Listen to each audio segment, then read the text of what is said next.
Bonjour. Buenos días a todos. Je voudrais remercier bien Me sûr gustaría dar las l'association gracias a la Asociación espagnole des orchestres Española de son invitation de Orquestas Sinfónicas por esta amable invitación y por esta oportunidad que se me ofrece de hablar en francés. Para los que no dominan el francés, tenemos traducción simultánea, pueden ajustar el volumen de los receptores y esta es la primera participación en esta conferencia y es un gran placer y creo que se trata de algo muy positivo en cuanto a esa atmósfera que se está desarrollando hoy día entre las organizaciones que representan a los administradores o los propios administradores y los músicos, así como las organizaciones que representan a los músicos. La federación ha sido creada en el año 48 como otras federaciones de movimiento sindical y desde el año 48 hemos trabajado y mucho en cuanto a los derechos de los trabajadores como tales, hemos trabajado mucho en cuanto a la propiedad intelectual y en cuanto a lo vinculado a la salud, a la prevención de riesgos, y esto se ha expresado como una preocupación fundamental en mi organización desde hace ya unos 15 años, es algo fundamental.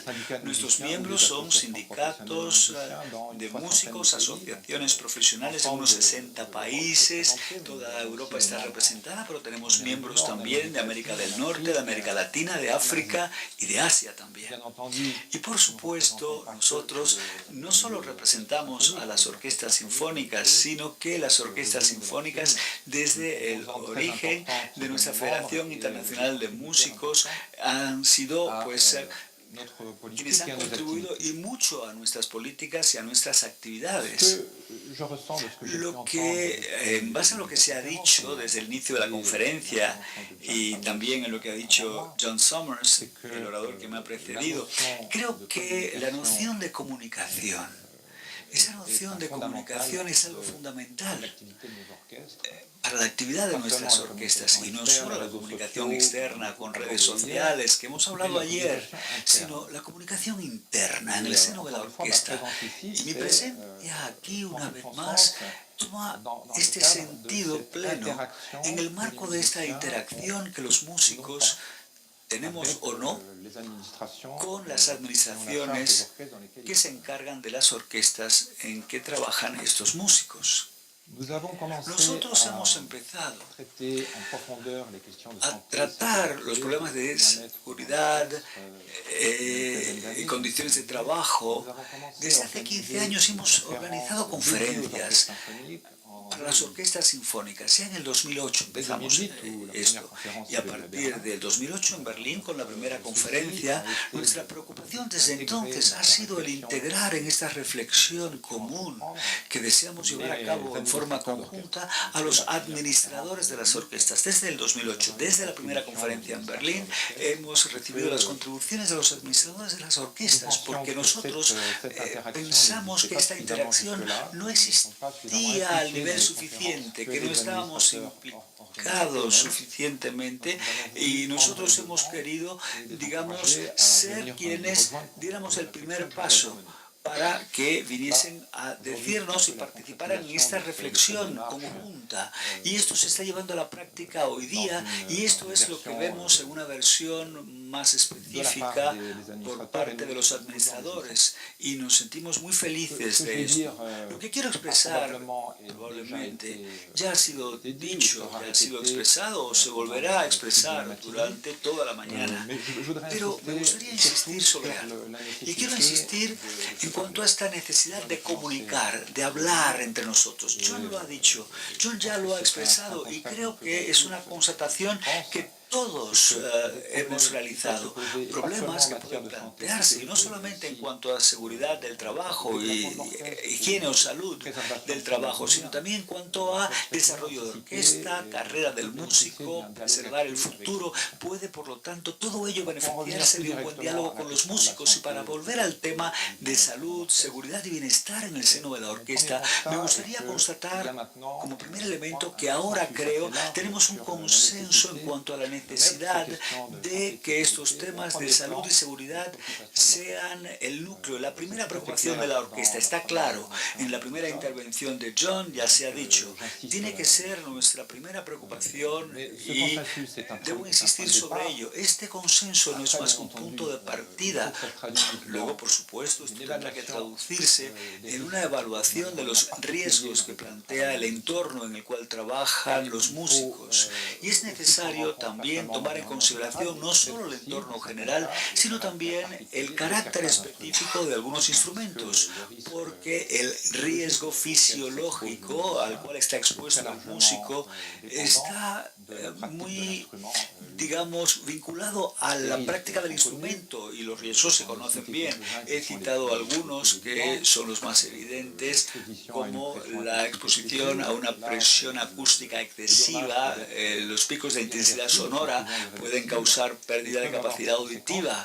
Como consecuencia, el artista ya podría no estar o no ser capaz de desempeñar su función en la orquesta. Recuerdo un ejemplo preciso de un oboísta de la Orquesta Nacional de Lyon, quien tuvo que interrumpir sus actividades en el seno de la Orquesta Sinfónica de León porque la pérdida de capacidad auditiva, porque estaba demasiado cerca de los metales, y entonces eso llevó a una serie de pérdida de capacidad auditiva, a una hipoacusia. Ya no podía tocar su instrumento, el oboe. Luego está también la posición en que el músico, y puede haber problemas en cuanto a esa postura, esa posición, hay que enseñarles. El papel de los conservatorios es importante, el papel de los profesores es importante.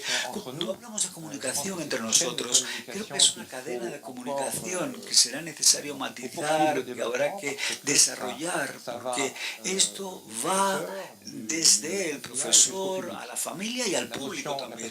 La noción, la percepción de lo que es el ruido excesivo ha cambiado, pienso yo, en 30 años, debido a la forma en que se accede a la música, porque muchas personas van paseando con auriculares y a un nivel altísimo de volumen, con una intensidad sonora que les puede producir una hipoacusia. Y esta gente las vemos en el público, y muchos de ellos también ya tienen exigencias en cuanto al volumen sonoro, y es necesario combinar el hecho de conservar la salud de los músicos por un lado con lo que espera el público por el otro, y también a veces las exigencias de el director de orquesta, que pues les encanta músicos con un sonido, una intensidad sonora alta, cuerdas tensas en los metales, instrumentos que se han fabricado para tener un mejor rendimiento acústico, una mayor intensidad sonora, y es como el juglar que trabaja con todo ello, y es necesario no buscar la solución más fácil,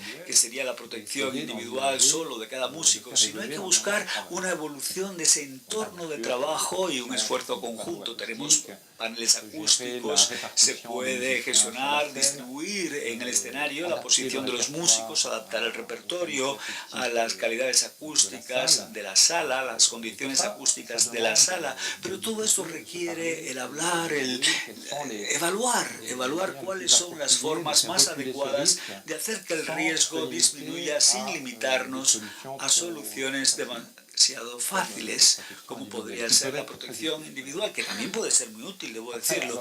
Y luego, por otra parte, tenemos la carga de trabajo. Se trata de algo muy importante, porque una excesiva carga de trabajo, y eso fue estudiado por un estudio que Comisiones Obreras lanzó en el 2010 con el apoyo y la participación de la Asociación de Músicos Profesionales y de Orquestas en España. Y es muy interesante porque esto destaca ese vínculo entre el entorno laboral, por un lado, y por el otro, los problemas que surgen en el marco de la carrera del artista.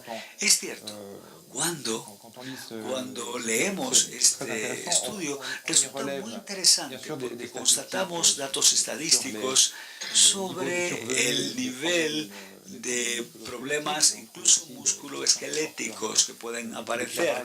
También la intensidad luminosa, porque a veces cuando se hacen ensayos no hay luz natural, y puede esto intervenir también en el enfoque psicológico ante el trabajo, cuando siempre estamos ante una luz artificial, si es una luz que, por ejemplo, parpadea, puede crear problemas. Luego, el entorno laboral tiene muchos matices, muchos aspectos que se han considerado en este estudio del 2010 y que considero muy interesante, y ciertamente podréis pedir esto en la Asociación de Músicos Profesionales, que puede haceros llegar este estudio del 2010. En cuanto al estrés psicológico, la ansiedad, la presión emocional, pues desde muy joven el músico ha sido formado para transmitir emociones. Se le enseña que para transmitir emociones hay que vibrar, hay que sentir esa emoción, y se lleva al músico a estar en una situación de peligro emocional. Llevas al borde a ese músico y buscamos esta fragilidad interna y la utilizamos para ser capaces de transmitir al público emociones más intensas, más importantes, vivas. Pero eso forma parte de un entorno que hace que el artista esté en una situación de fragilidad, que hace que ese artista sea más frágil y sea capaz de ser más sensible ante otras emociones de esa microsociedad en que se desarrolla su entorno laboral, el marco de trabajo. Y luego el último que aparece en esta lista son los viajes frecuentes, unos horarios de trabajo nada fáciles. El músico, por su propia naturaleza, se desplaza, tiene que ir a donde está el público, se desplaza, se adapta a las horas disponibles en cuanto al público para la actividad de ocio. Está claro, cuando el público está en momento de ocio, es el momento precisamente en el cual va a trabajar el músico. Con lo cual son elementos que tenemos que integrar en nuestro debate, ya que la vida de familia, el equilibrio personal, el tiempo del que dispondrá el artista para trabajar con su instrumento personalmente, pues todo eso debe de ser analizado para encontrar un equilibrio adecuado. Estamos trabajando como Federación Internacional de los Músicos, conjuntamente con los empleadores europeos, representados por la organización que se llama Pearl, y con ellos tenemos proyectos que estamos llevando a cabo todos los años desde hace prácticamente 15 años. Y hay un proyecto en el que hemos trabajado, además, que ha dado lugar a la creación de una herramienta en línea para la evaluación de los riesgos. Es una herramienta que, bueno, la inscripción es obligatoria, pero es gratuita.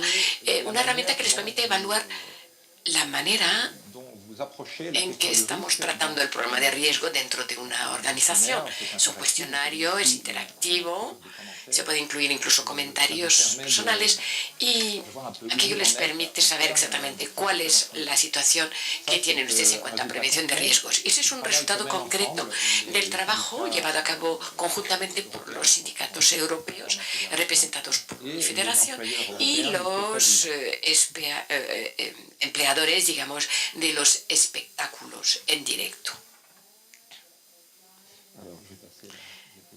Bien. En la siguiente, a menudo se compara la práctica de un instrumento de alto nivel y la práctica del deporte de alto nivel.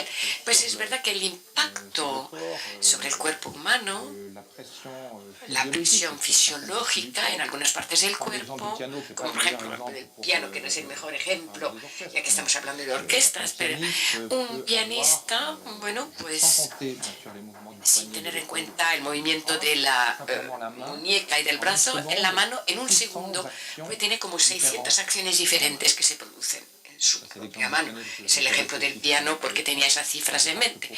Pero yo creo que para un violinista prácticamente podemos llegar a cifras bastante parecidas.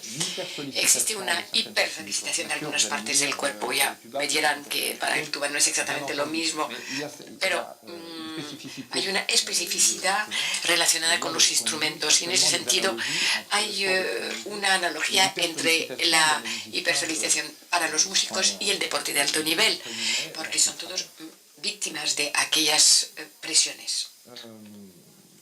Oui, alors, c'est quelque chose qui est souvent a menudo se comenta entre nosotros y con los empleadores lo siguiente: la mentalidad del músico que ha trabajado durante muchos años para alcanzar el nivel necesario para estar dentro de una orquesta, bueno, pues está muy relacionada con una fuerte intensidad de trabajo, una fuerte carga de trabajo, y con unos dolores que se convierten casi en algo ya integrado en la psicología del artista. Es decir, que al final él considerará que para interpretar correctamente hay que sufrir. Es verdad, uno no se va a convertir en un músico sin mucho trabajo, trabajo arduo que supone, entre otras cosas, mucha presión, nos duelen los dedos porque se van resbalando sobre las cuerdas, pero no hablo solo de aquello, sino de esa mentalidad que no, a pesar de los progresos hoy en día, que no integra totalmente el dolor como siendo una señal. Es verdad que un artista joven se puede permitir practicar su instrumento con unas posturas inadecuadas. ¿Por qué? Porque su cuerpo pues, va a aguantar aquello. No le va a mandar una señal inmediatamente diciéndole entonces de esa manera que hay un problema.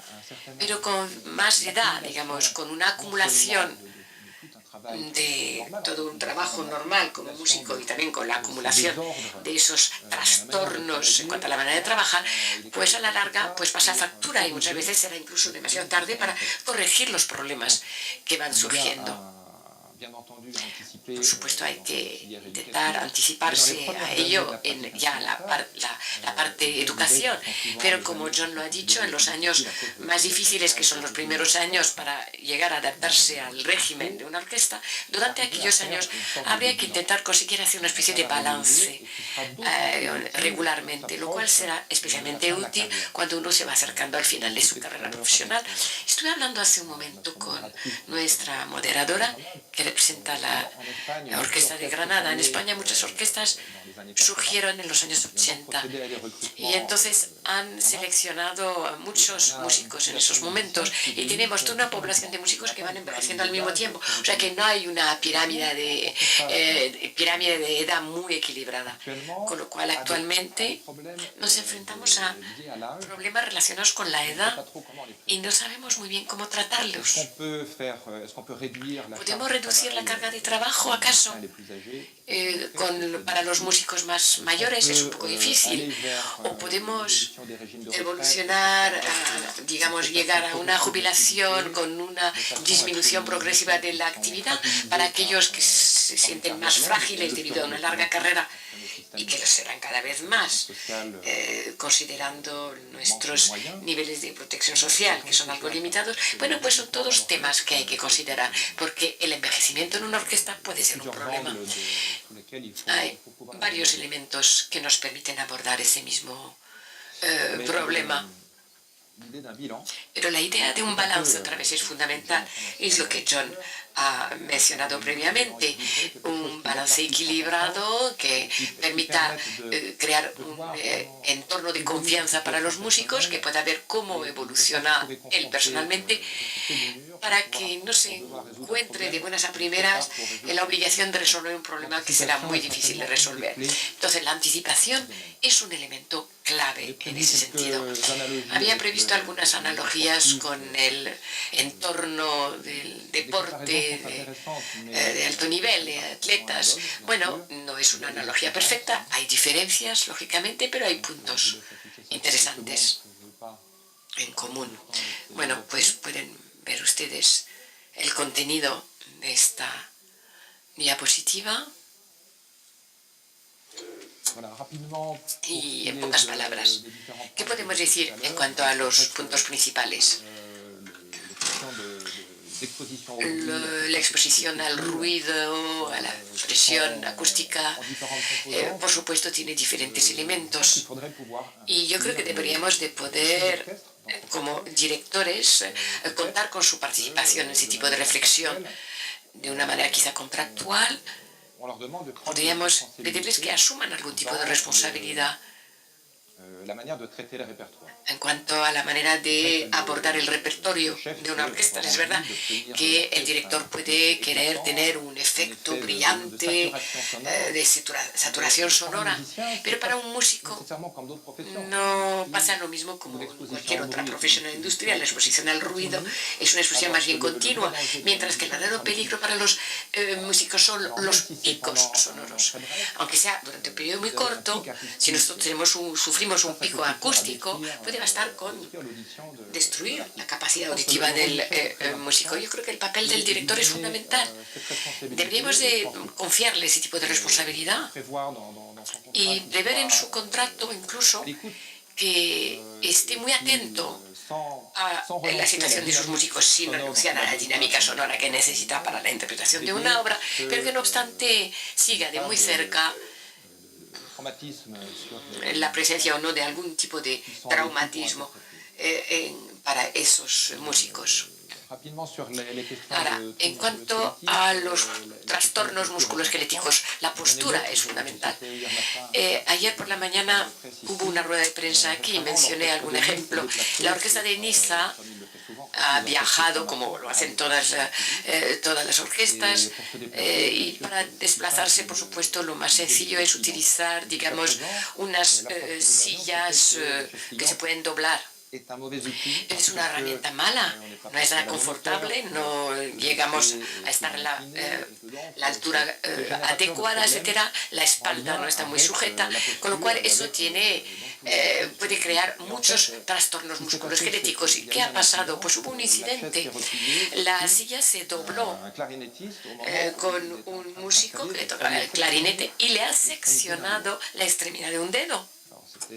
Ya pueden imaginar ustedes que fue una situación de pánico. Por supuesto, llegaron hasta los bomberos. Son los bomberos los que llegan normalmente. Había que encontrar el trocito de dedo que estuvieron buscando por ahí. Después fue al hospital, etc. Bueno, al principio tuvimos un problema de silla. Era una herramienta inadecuada en cuanto a la postura. Y finalmente nos encontramos con un problema de un dedo seccionado. Pues el aspecto práctico, por ejemplo, de esas sillas plegables, en ese caso, pues ya se considera y se piensa más a fondo antes de utilizarlas. Bueno, en cuanto a la carga de trabajo excesiva, por favor, si estoy hablando demasiado tiempo, por favor, que me interrumpan. La carga de trabajo es un elemento importante. Y he visto que en algunas orquestas con las que estoy en contacto, veo que debido a un cambio de dirección artística o de administración, pues de un día para otro se reparte el trabajo de una manera totalmente diferente, se pone en tela de juicio incluso, y entonces uno pierde el equilibrio dentro del repertorio, porque es verdad, si vamos acumulando obras muy exigentes, esto crea más cansancio, más fatiga, mucho trabajo personal, después hay que trabajar mucho y estar bajo presión en la ejecución, y se utilizan todos los repertorios. Entonces, por supuesto, ¿por qué no incluir un ensayo, un espectáculo si hay un momento, digamos, un hueco en la programación, en el repertorio? Pero quizá lleguemos a un nivel de saturación exagerado. Y si la fatiga se acumula, pues desde luego no nos permitirá alcanzar el objetivo común, es decir, tener la mejor calidad artística. Entonces, la carga de trabajo, el reparto, en el repertorio, etcétera, la vida de familia, que no sufra demasiado de ello, todos esos elementos tienen que tenerse muy en cuenta.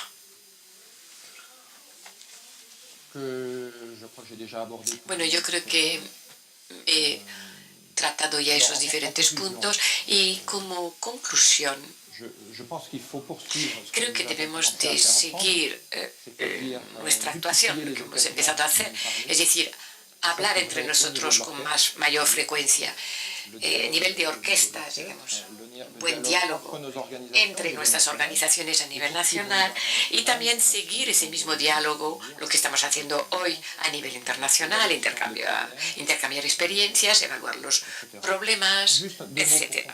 Y para terminar, por cierto, algo que no está relacionado directamente con esta sesión, pero nos ha conmovido muchísimo lo que ha ocurrido en Roma hace un mes,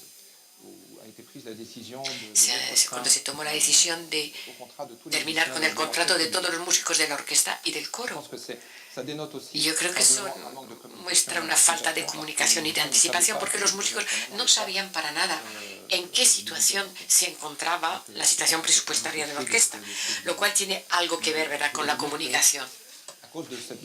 Y debido a este acontecimiento que para nosotros fue una tragedia, estamos organizando una campaña de movilización a nivel de poder de las autoridades políticas para que sean muy conscientes de la importancia de poder seguir suministrando a las orquestas permanentes los medios necesarios para que sigan existiendo, porque es parte de nuestro patrimonio y parte del servicio que prestamos a la sociedad.